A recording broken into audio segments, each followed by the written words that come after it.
RCB ಅಭಿಮಾನಿಗಳು ಸಂಭ್ರಮಿಸಬೇಕಾದಂತ ಸಮಯದಲ್ಲಿ ಆದಂತ ಕಾಲ್ತುಳಿತದಲ್ಲಿ ಸುಮಾರು 11 ಜನ ಮೃತಪಟ್ಟಿದ್ರು.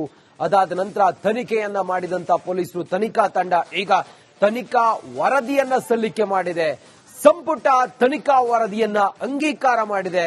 ಅದರಲ್ಲಿ ಬಹಳ ಪ್ರಮುಖವಾಗಿ ನೋಡಿ, ಒಂದು ಆರ್ಸಿಬಿ ಮ್ಯಾನೇಜ್ಮೆಂಟ್, ಮತ್ತೊಂದು ಡಿಎನ್ಎ ಈವೆಂಟ್ ಮ್ಯಾನೇಜ್ಮೆಂಟ್, ಅದ್ರ ಜೊತೆಗೆ ಕೆಎಸ್ಸಿಎ, ಇವರ ನಿರ್ಲಕ್ಷ್ಯ ಎದ್ದು ಕಾಣ್ತಾ ಇತ್ತು.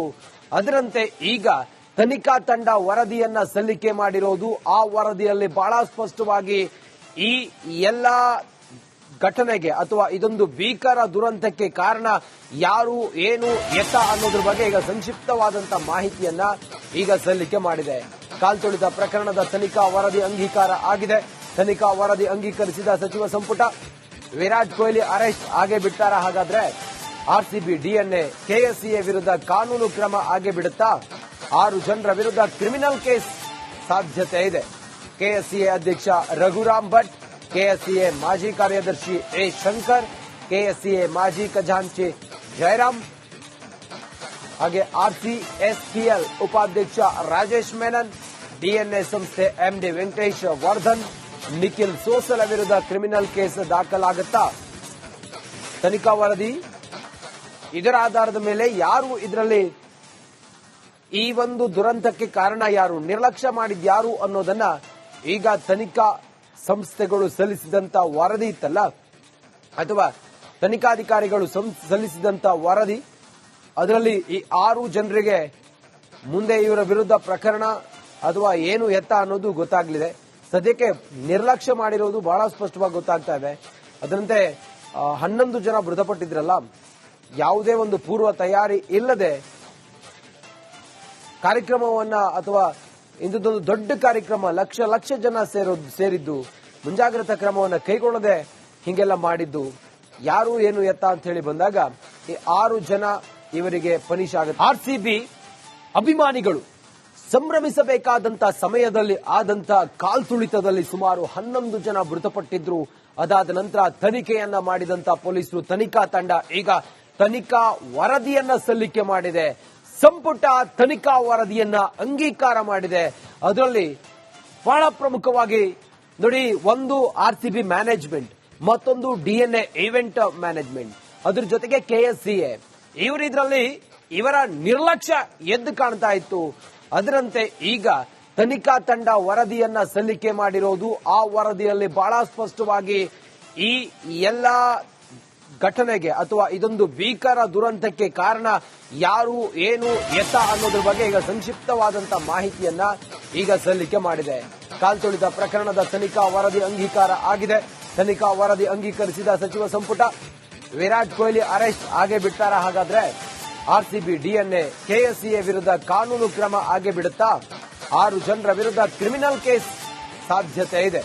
ಕೆಎಸ್ಸಿಎ ಅಧ್ಯಕ್ಷ ರಘುರಾಮ್ ಭಟ್, ಕೆಎಸ್ಸಿಎ ಮಾಜಿ ಕಾರ್ಯದರ್ಶಿ ಎ ಶಂಕರ್, ಕೆಎಸ್ಸಿಎ ಮಾಜಿ ಖಜಾಂಚಿ ಜಯರಾಮ್, ಹಾಗೆ ಆರ್ಸಿಎಸ್ಪಿಎಲ್ ಉಪಾಧ್ಯಕ್ಷ ರಾಜೇಶ್ ಮೆನನ್, ಡಿಎನ್ಎ ಸಂಸ್ಥೆ ಎಂಡಿ ವೆಂಕಟೇಶ್ ವರ್ಧನ್, ನಿಖಿಲ್ ಸೋಸಲ ವಿರುದ್ಧ ಕ್ರಿಮಿನಲ್ ಕೇಸ್ ದಾಖಲಾಗುತ್ತಾ? ತನಿಖಾ ವರದಿ, ಇದರ ಆಧಾರದ ಮೇಲೆ ಯಾರು ಇದರಲ್ಲಿ ಈ ಒಂದು ದುರಂತಕ್ಕೆ ಕಾರಣ ಯಾರು, ನಿರ್ಲಕ್ಷ್ಯ ಮಾಡಿದ್ಯಾರು ಅನ್ನೋದನ್ನ ಈಗ ತನಿಖಾ ಸಂಸ್ಥೆಗಳು ಸಲ್ಲಿಸಿದಂತ ವರದಿ ಇತ್ತಲ್ಲ, ಅಥವಾ ತನಿಖಾಧಿಕಾರಿಗಳು ಸಲ್ಲಿಸಿದಂತ ವರದಿ, ಅದರಲ್ಲಿ ಈ 6 ಜನರಿಗೆ ಮುಂದೆ ಇವರ ವಿರುದ್ಧ ಪ್ರಕರಣ ಅಥವಾ ಏನು ಎತ್ತ ಅನ್ನೋದು ಗೊತ್ತಾಗಲಿದೆ. ಸದ್ಯಕ್ಕೆ ನಿರ್ಲಕ್ಷ್ಯ ಮಾಡಿರೋದು ಬಹಳ ಸ್ಪಷ್ಟವಾಗಿ ಗೊತ್ತಾಗ್ತಾ ಇದೆ. ಅದರಂತೆ 11 ಜನ ಮೃತಪಟ್ಟಿದ್ರಲ್ಲ, ಯಾವುದೇ ಒಂದು ಪೂರ್ವ ತಯಾರಿ ಇಲ್ಲದೆ ಕಾರ್ಯಕ್ರಮವನ್ನ ಅಥವಾ ಇಂಥದ್ದೊಂದು ದೊಡ್ಡ ಕಾರ್ಯಕ್ರಮ, ಲಕ್ಷ ಜನ ಸೇರಿದ್ದು, ಮುಂಜಾಗ್ರತಾ ಕ್ರಮವನ್ನು ಕೈಗೊಳ್ಳದೆ ಹಿಂಗೆಲ್ಲ ಮಾಡಿದ್ದು, ಯಾರು, ಏನು, ಎತ್ತ ಅಂತ ಹೇಳಿ ಬಂದಾಗ ಈ 6 ಜನ ಇವರಿಗೆ ಪನಿಷ್ ಆಗುತ್ತೆ. ಆರ್ಸಿಬಿ ಅಭಿಮಾನಿಗಳು ಸಂಭ್ರಮಿಸಬೇಕಾದಂತ ಸಮಯದಲ್ಲಿ ಆದಂತ ಕಾಲ್ತುಳಿತದಲ್ಲಿ ಸುಮಾರು 11 ಜನ ಮೃತಪಟ್ಟಿದ್ರು. ಅದಾದ ನಂತರ ತನಿಖೆಯನ್ನ ಮಾಡಿದಂತ ಪೊಲೀಸರು ತನಿಖಾ ತಂಡ ಈಗ ತನಿಖಾ ವರದಿಯನ್ನ ಸಲ್ಲಿಕೆ ಮಾಡಿದೆ. ಸಂಪುಟ ತನಿಖಾ ವರದಿಯನ್ನ ಅಂಗೀಕಾರ ಮಾಡಿದೆ. ಅದರಲ್ಲಿ ಬಹಳ ಪ್ರಮುಖವಾಗಿ ನೋಡಿ, ಒಂದು ಆರ್ಸಿಬಿ ಮ್ಯಾನೇಜ್ಮೆಂಟ್, ಮತ್ತೊಂದು ಡಿಎನ್ಎ ಈವೆಂಟ್ ಮ್ಯಾನೇಜ್ಮೆಂಟ್, ಅದ್ರ ಜೊತೆಗೆ KSCA ಇವರ ನಿರ್ಲಕ್ಷ್ಯ ಎದ್ದು ಕಾಣ್ತಾ ಇತ್ತು. ಅದರಂತೆ ಈಗ ತನಿಖಾ ತಂಡ ವರದಿಯನ್ನ ಸಲ್ಲಿಕೆ ಮಾಡಿರೋದು. ಆ ವರದಿಯಲ್ಲಿ ಬಹಳ ಸ್ಪಷ್ಟವಾಗಿ ಈ ಎಲ್ಲ ಘಟನೆಗೆ ಅಥವಾ ಇದೊಂದು ಭೀಕರ ದುರಂತಕ್ಕೆ ಕಾರಣ ಯಾರು, ಏನು, ಎತ್ತ ಅನ್ನೋದ್ರ ಬಗ್ಗೆ ಈಗ ಸಂಕ್ಷಿಪ್ತವಾದಂತ ಮಾಹಿತಿಯನ್ನ ಈಗ ಸಲ್ಲಿಕೆ ಮಾಡಿದೆ. ಕಾಲ್ತುಳಿತ ಪ್ರಕರಣದ ತನಿಖಾ ವರದಿ ಅಂಗೀಕಾರ ಆಗಿದೆ. ತನಿಖಾ ವರದಿ ಅಂಗೀಕರಿಸಿದ ಸಚಿವ ಸಂಪುಟ. ವಿರಾಟ್ ಕೊಹ್ಲಿ ಅರೆಸ್ಟ್ ಆಗೇ ಬಿಡ್ತಾರ? ಹಾಗಾದ್ರೆ RCB DNA KSCA ವಿರುದ್ಧ ಕಾನೂನು ಕ್ರಮ ಆಗೇ ಬಿಡುತ್ತಾ? 6 ಜನರ ವಿರುದ್ಧ ಕ್ರಿಮಿನಲ್ ಕೇಸ್ ಸಾಧ್ಯತೆ ಇದೆ. KSCA ಅಧ್ಯಕ್ಷ ರಘುರಾಮ್ ಭಟ್, KSCA ಮಾಜಿ ಕಾರ್ಯದರ್ಶಿ A. ಶಂಕರ್, KSCA ಮಾಜಿ ಖಜಾಂಚಿ ಜಯರಾಮ್, ಹಾಗೆ RCSPL ಉಪಾಧ್ಯಕ್ಷ ರಾಜೇಶ್ ಮೆನನ್, DNA ಸಂಸ್ಥೆ MD ವೆಂಕಟೇಶ್ ವರ್ಧನ್, ನಿಖಿಲ್ ಸೋಸಲ ವಿರುದ್ಧ ಕ್ರಿಮಿನಲ್ ಕೇಸ್ ದಾಖಲಾಗುತ್ತಾ?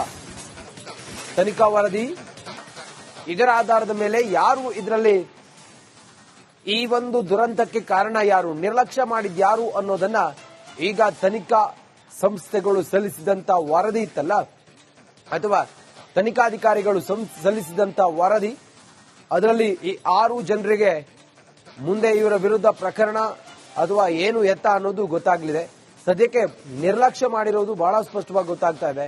ಅದರಂತೆ 11 ಜನ ಮೃತಪಟ್ಟಿದ್ರಲ್ಲ, ಯಾವುದೇ ಒಂದು ಪೂರ್ವ ತಯಾರಿ ಇಲ್ಲದೆ ಕಾರ್ಯಕ್ರಮವನ್ನ ಅಥವಾ ಇಂಥದ್ದೊಂದು ದೊಡ್ಡ ಕಾರ್ಯಕ್ರಮ ಲಕ್ಷ ಜನ ಸೇರಿದ್ದು, ಮುಂಜಾಗ್ರತಾ ಕ್ರಮವನ್ನ ಕೈಗೊಳ್ಳದೆ ಹಿಂಗೆಲ್ಲ ಮಾಡಿದ್ದು, ಯಾರು, ಏನು, ಎತ್ತ ಅಂತ ಹೇಳಿ ಬಂದಾಗ ಈ 6 ಜನ ಇವರಿಗೆ ಪನಿಷ್ ಆಗುತ್ತೆ. RCB ಅಭಿಮಾನಿಗಳು ಸಂಭ್ರಮಿಸಬೇಕಾದಂತ ಸಮಯದಲ್ಲಿ ಆದಂತ ಕಾಲ್ತುಳಿತದಲ್ಲಿ ಸುಮಾರು 11 ಜನ ಮೃತಪಟ್ಟಿದ್ರು. ಅದಾದ ನಂತರ ತನಿಖೆಯನ್ನ ಮಾಡಿದಂತ ಪೊಲೀಸರು, ತನಿಖಾ ತಂಡ ಈಗ ತನಿಖಾ ವರದಿಯನ್ನ ಸಲ್ಲಿಕೆ ಮಾಡಿದೆ. ಸಂಪುಟ ತನಿಖಾ ವರದಿಯನ್ನ ಅಂಗೀಕಾರ ಮಾಡಿದೆ.